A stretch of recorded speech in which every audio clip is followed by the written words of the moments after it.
did everyone like that film? Thank you. I was crying a little bit in my chair. It was really beautiful, and I'm so excited to be moderating this panel with these three amazing people. I'll just introduce them really quickly. We have, even though Faye so beautifully introduced us, we have Dyan Ruiz right over here to my left, who's the co-director of Amin. Hello. We have Tina Alejo right next to Dyan, who's a parent and community advocate, kindergarten teacher for the Filipino and World Language Pathway at Bessie and the Filipino Education Center. Really rooted here in this community. And right at the end here, last but not least, we have Rachel Lastimosa, who's the music producer and cultural advisor for the film. And I hope you all love that music because Rachel did a really wonderful job.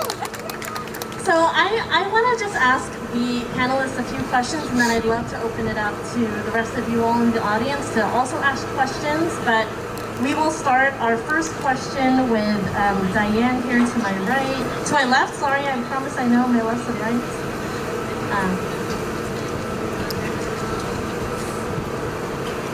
So Dyan, that was a very long, beautiful film. You all put a really lot of work into it.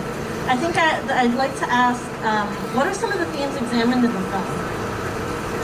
Thank you so much for everyone for being here. I'm really excited to be sharing Amin with you all. And one of the themes that we really looked at is this idea of invisibility and visibility. You know, as a filmmaker, I was very aware that there aren't a lot of stories about SOMA out there, and there definitely hasn't been a documentary that looked at the history of SOMA to this extent. So it was a big responsibility for me as a filmmaker to be kind of one of the first ones to tell this story. And as an organizer with SOMA, I also knew that it was important to show SOMA as a neighborhood. You know, that's a lot of the advocacy in this neighborhood is exactly about making sure that it has the. Wendy, thank you for being with us. Thank you so much for being here in the weather. But yeah, it's just showing, you know, SOMA is a neighborhood full of families. It has a rich history of Filipinos, showing that history, showing the resilience of our community against the racism that they felt repeatedly. And also, related to that is having the community have self-determination to decide about what's going on in their community and having a seat at the table. So all of those things are kind of like related to invisibility, visibility. You know, SOMA's not just a neighborhood where you drive by to get to the highway, right? There's a really rich history of folks here and people that are still here fighting to stay. And you know, related to that is displacement. Of course, there's a lot of gentrification in South of Market, not just because of market rate pressures, but because there were programs like redevelopment that literally tore down several blocks of South of Market to create the Yerba Buena Center. So you know, that history of and the impact that it has on Filipinos was really something that we really wanted to explore, and something that was not really that well known. A lot of folks know the history of the I Hotel, but not necessarily the history of Filipinos in SOMA. When we did the research, we really saw that the past is present, right? A lot of the stuff that folks experienced in the past, the reaction that they had, and the organizing that was created out of it, it so much parallels the struggles that are happening now. Thank you. Yeah, and you know, it's called Sa Amin, which means our place in Tagalog, because this is not just about a story about displacement. It's a story about placemaking. Because there's so many generations of Filipinos here have created the support networks, and we really saw that in the previous films as well. And there's so many people that are really just like us, struggling to stay.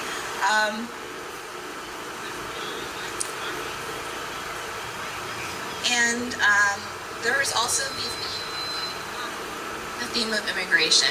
You know, SOMA is an important place because it's an important landing place for so many Filipinos and many generations of Filipinos. And they continue to immigrate here and have their first support network. So it's really important to show that history and to show all of those, like so many complexities of the neighborhood. Thanks so much, Dyan. I really appreciated your comment about the past and the present. And I think a lot of the never-before-seen footage you all see here really tells that story that hasn't been told before, of families being in the Southern market for decades. So really, really appreciate you being those themes. Yeah, definitely a special shout out to Sam Tagatak. May rest in power. He was the filmmaker who took all of those shots from the 1970s here in SOMA, Filipinos. Those beautiful black and white and some color shots. He was a documentary filmmaker based in the Southern market. Can folks hear me? Okay. All right, the next question I have is for Rachel over here on the end. There are so many stories you could have told about yourself. Why was this story important to tell? Because of all the things that Dyan just said, for sure. But it was interesting when I was in my former position with SOMA Pilipinas as the Arts and Culture Administrator, working in partnership with SF Urban Film Fest. Faye and I just had this sit down and we're like, oh, there's this funding from Yerba Buena Community Benefits District. What should we do with it? And I had just like mentioned, well, you know, there's this legend, you know, there's this story of all these immigrants that lost their homes due to redevelopment for Yerba Buena. I wonder if we could make a movie about that. And we kind of like just thought, oh, that would be so funny. And then here we are, what, like 4 or 5 years later, with more funding and, you know, just an amazing group of community who's like really brought this story together. But I think what we really wanted to do was tell our own story, you know, like have the community use their voice to tell this story. And there's just so much richness here and so much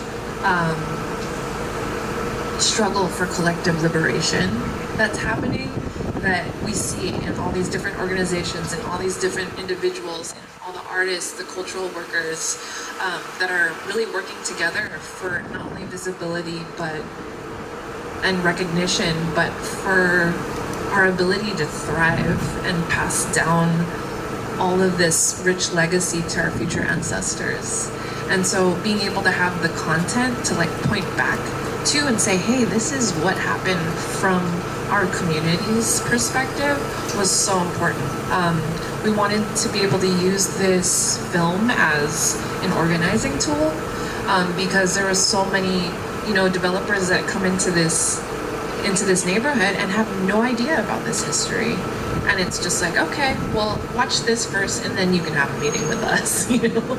Those are the kinds of ideas that we had when we were thinking about who is this film for. It's not just for us to say, yes, this is what happened and this is needs to be documented, but it's also to be able to share out to people outside of the community so that they know that if they do come into this neighborhood, that there's a responsibility. There's a responsibility to the history here, to the people here, to the land.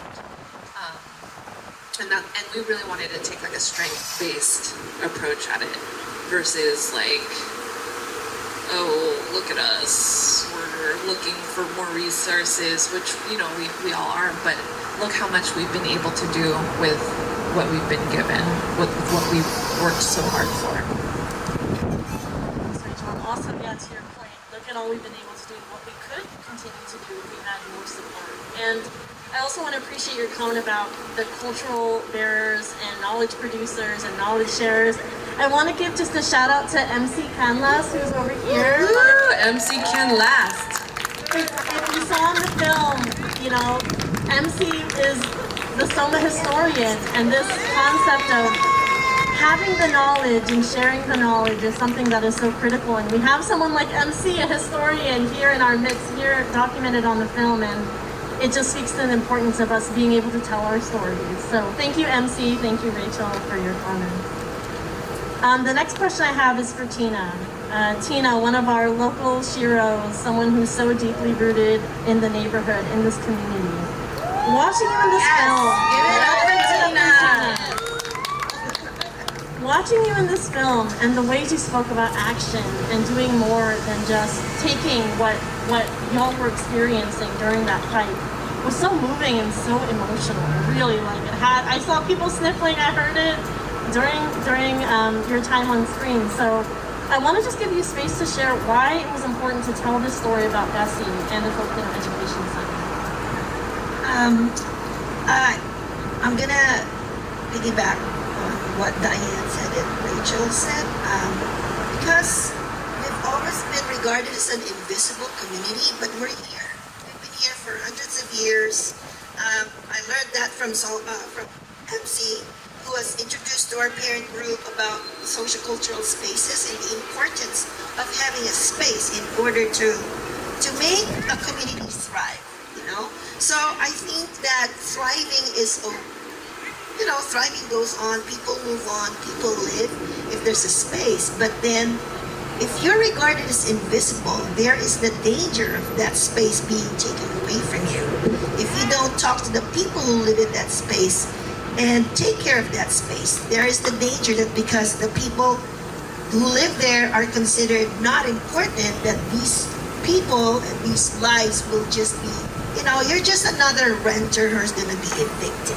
So, talking about and bringing to life the story of Bessie Carmichael in the school and the Filipino Education Center is really important. As we speak, this is the old Bessie Carmichael Elementary School. Where we're sitting right now is the K-2 playground that my kids played at when they were in elementary school. Their Filipino pathway classes were at the baseball field, and the main office was right there where the play structure is. And people don't really know that we used to be housed here. And because of the almost eviction that happened, we were able to strike a deal with the city to do a land swap and get the building built. But this is also why we talk about Bessie FEC. We almost lost the space because it was put on the market for like $5 million and we didn't know it. So it was very, very hurtful that they did not consider the students and families in FEC at that time. They were expendable. So they were just going to sell the property.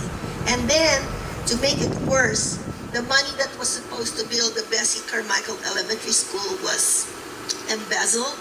So $52 million down the drain. And that's when I remember we went to a town hall meeting with then District 6 Supervisor Chris Daly. And we asked him, how much money is left to build Bessie Carmichael? And he said $0. And we were fired up, we got angry, there was a lot of screaming and shouting. Here at Jeantelle, SOMA town hall meeting.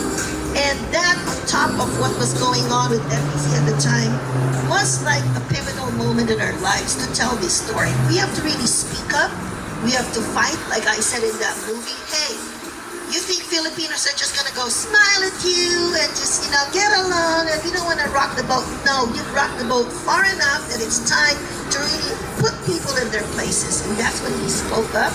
We wanted to protect our kids. We wanted to protect the future of this program that has been that had its inception in 1974. I think as an educator, it's important to really look at it from an educator's lens. We don't read about these stories in the history books. So, and then right now, the district is pushing for historically and culturally relevant curriculum.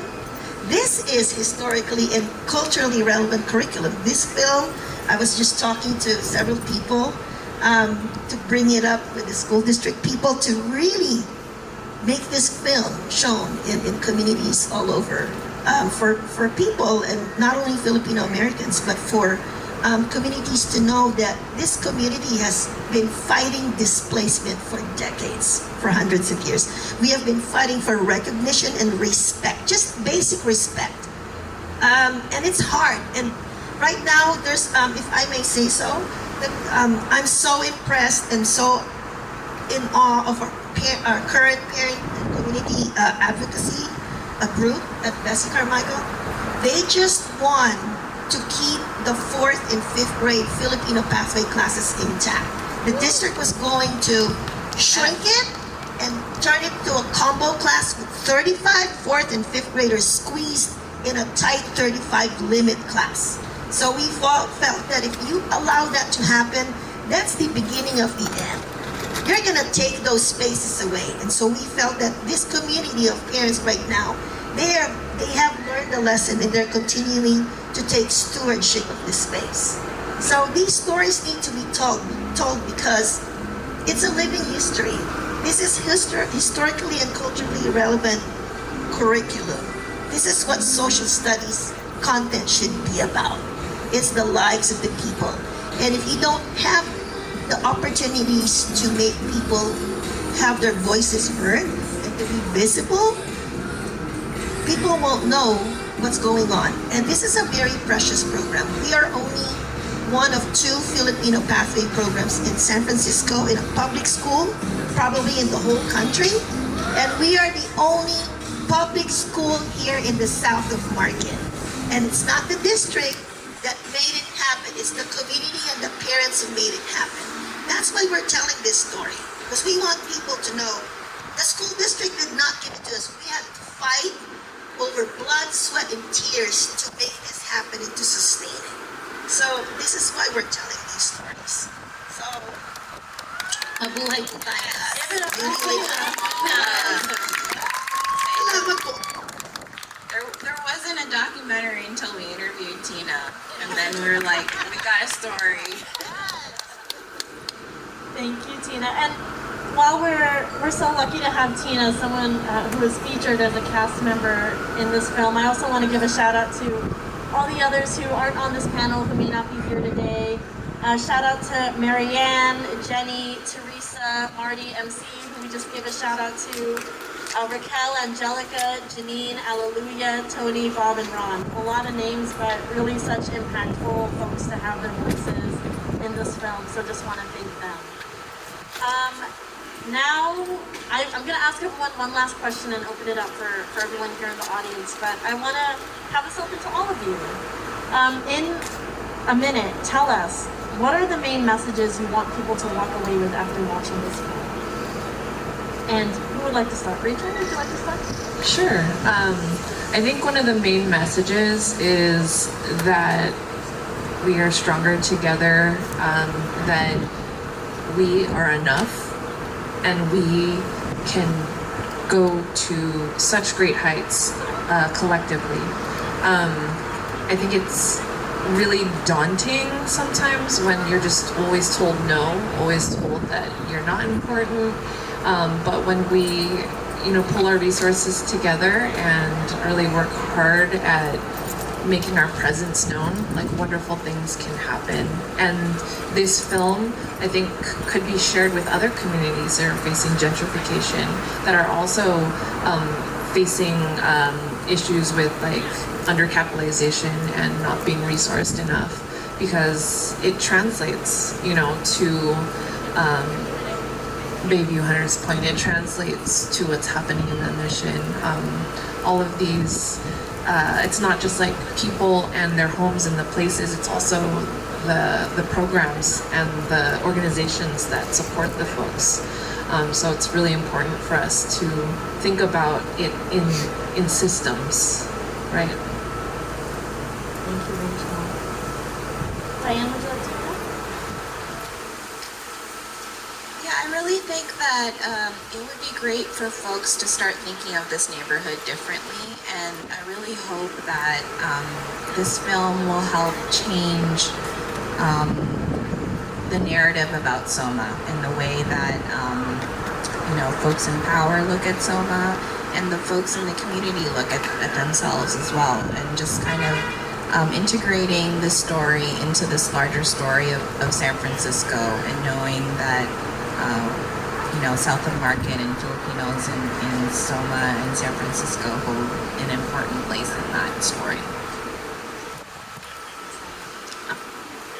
For me, three keywords: voice, visibility, and space. And we just want to tell people we live here and we want to stay here and we will stay here because we want to keep our language and our culture alive. We want to share it with the world. We want Filipino language and culture to be a bridge to building togetherness and to use a very strength-based, asset-oriented approach to bring community together. So we're not doing this just for ourselves. We're doing it for everybody so that we can finally learn to live together and, honor our diversity. And plus, I think the one last thing that would be my message to everybody. We're just here to talk to you. Why don't you talk to us? Come see us, come visit us. And that's exactly what happened in the recent struggle with the school board. They decided to make a decision without asking the very people who are in these programs. So, allow us to take care of the space because we know how to take care of the space. Yeah, just give us that space, give us the voice, and allow us to be visible and allow us to continue. It's a good thing. Just trust us. That's all. Thank you all so much for those answers. Let's give it up for them before we open it up to the audience. Thank you all so much. Talagang malamig, di ba? Yes, It's really cold. It's really cold translation. It's really cold. It's winding back here. The rugs are flipping and hitting the back of the chairs, but we're making the best of it. We'd really love to hear from the audience. Do folks have any questions for our panelists? Even reflections, thoughts while watching the film? We'd love to hear from you.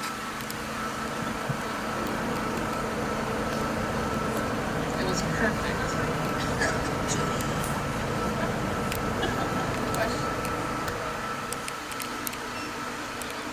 Well, maybe I'll give everyone one more minute to think of a question. I have one to ask Dyan as one of the co-directors.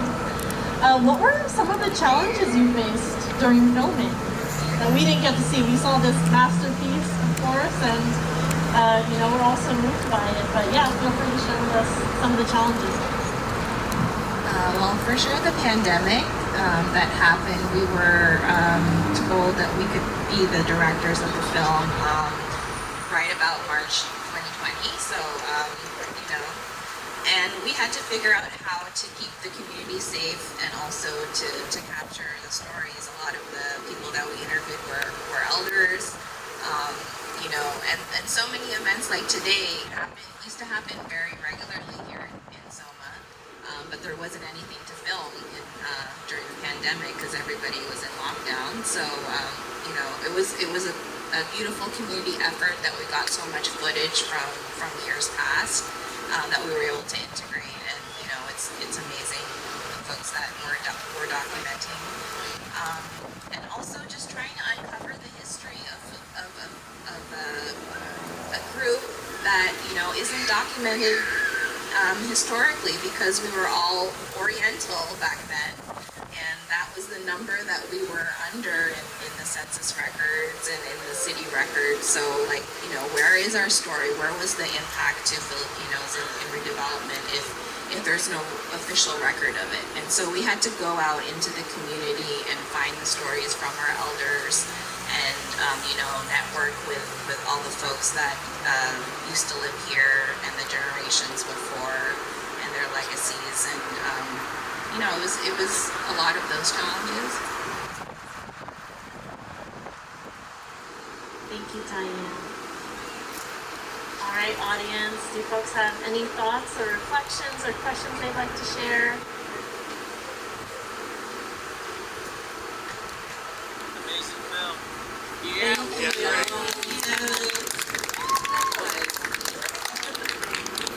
Yeah, your films were awesome too. Really great. All right.